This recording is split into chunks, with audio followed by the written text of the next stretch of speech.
میں اپنے تمام دوستوں سے کہتا ہوں کہ اپنی بیویوں سے محبت کرنا عبادت ہے، ان کی خطاؤں کو معاف کرنا عبادت ہے۔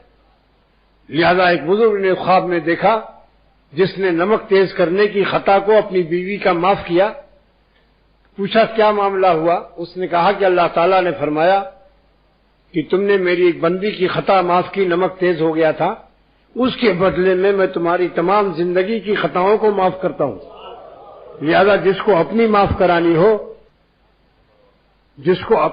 کرانی ہو اللہ سے، اللہ کے بندوں کی خطاؤں کو معاف کرنے کی مشق کرو، چاہے بیوی ہو چاہے دوست احباب ہوں۔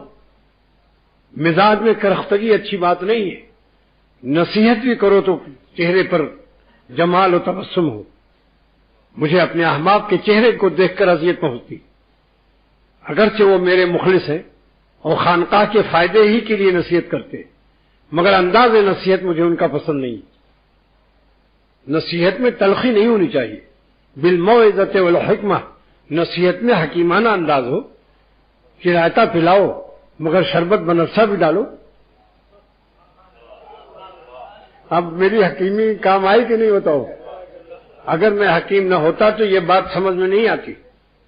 آپ بے شک نصیحت کرو لیکن ساتھ ساتھ اس میں مصری بھی ڈال دو، شربت بنفشہ ڈال دو۔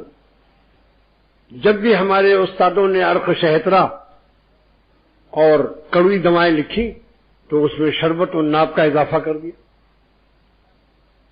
لہذا اس کا خیال رکھو، جب نصیحت کرو تو ایک آئینہ چھوٹا سا رکھو، اس وقت اپنے چہرے کی یبوست و خشکی کو بھی دیکھو کہ دوسرا تنگ و عاجز نہ آ جائے، تمہاری موت کی تمنا نہ کرنے لگے کہ یہ شخص ہمارے لیے ایک نہایت تلخ شخصیت ہے۔ اسی بات کو پیار و محبت سے کہو کہ بھائی ہم لوگ یہاں اپنے بزرگوں کے پاس ہیں، ہماری کچھ ذمہ داریاں ہیں کہ ہمارے بڑوں کو کوئی تکلیف نہ پہنچے، لہذا ہر آنے والے کے ساتھ تلاشی بھی لو اور بات چیت بھی کرو کہ یہ کہاں سے آئے ہیں، آپ کہاں سے تشریف لائے ہیں، تاکہ دیکھ بھال بھی رکھو۔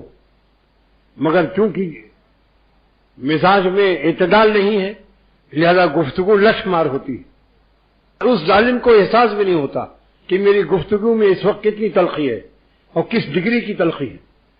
اپنے مربی اور شیخ سے پوچھو اور بار بار پوچھتے رہو کہ میری انداز گفتگو میں کچھ فرق ہوا یا نہیں ہوا، یا ہم ٹٹ فاٹ ٹائٹ ہی رہے، ابھی تک کیٹ اور ریٹ سے آگے نہیں بڑھے۔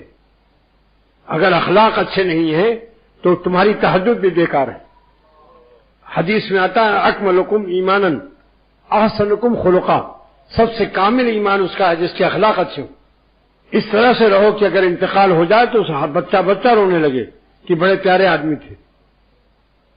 نصیحت کرو مگر خادمانہ نصیحت کرو، مخدوم بن کر کے نصیحت مت کرو، خاص کر جو اپنی اصلاح کے لیے آئے ہوئے ہیں یہاں۔